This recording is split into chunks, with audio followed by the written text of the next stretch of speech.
चूस कजूं ऐं राजूं कयूं ॾींहं मोहबत वारा भी बस न कन बिरह में। फरमाइश किया बिस्मिल्लाह डेकोरेशन का Abdul Rashid उन्नड़, M Qasim कीरो, M Qasim diary decoration वारा जेके खैराती माल ॾींदा आहिनि।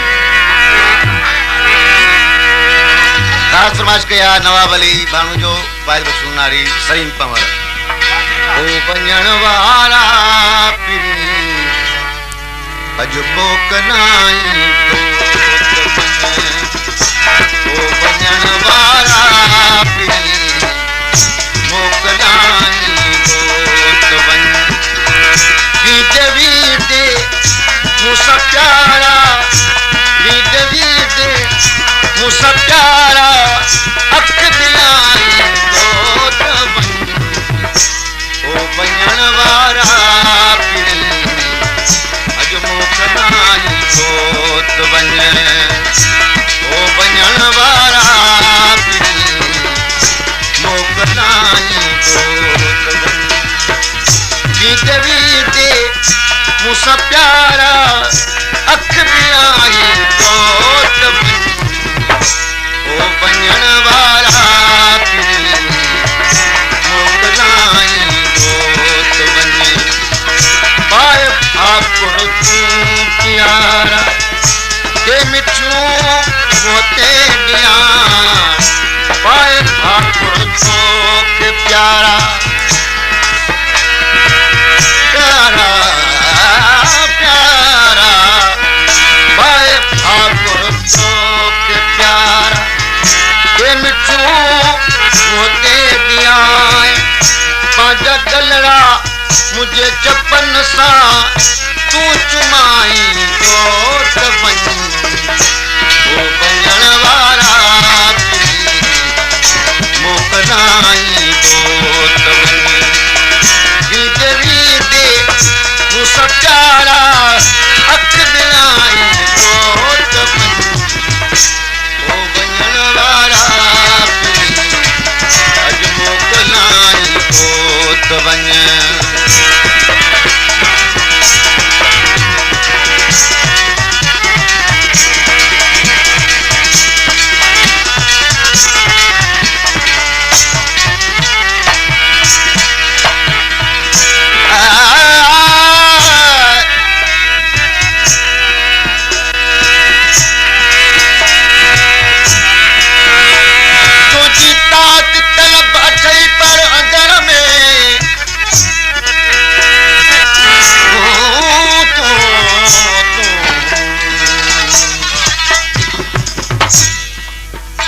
चाचे जो नालो छा आहे जो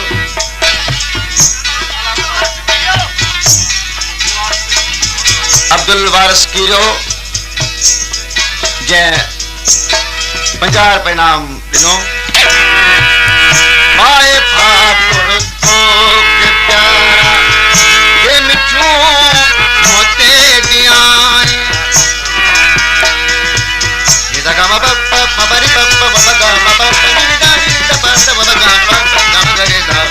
पाए ठाकुर तोखे प्यारा के मिठियूं मोते ॾियां पंहिंजा गलड़ा मुंहिंजे चपन सां तूं चुमाई दोत वञ ओ वञण वारा पिरी अॼु मोकनाई दोत वञ वीदे वीदे मूंसां प्यारा अख दिलाई दोत वञ ओ वञण वारा पिरी अॼु मोकनाई दोत वञ। फरमाइश किया मुमताज अली कीरो, अली अकबर खास केली, अली मोहम्मद खास केली, बकर बोरी का शेर पढ़ूं जो शायर बारम खास केली, दर्जी हनीफ जमाली। ए सनम तूं थो वञीत साहते की छोड़ थे ए सनम तूं थो वञीत साहते की छोड़ थे मुर्क सां कुझ मुंहिंजे मन जी ओ तूं मिटाई दोत वञ ओ वञण वारा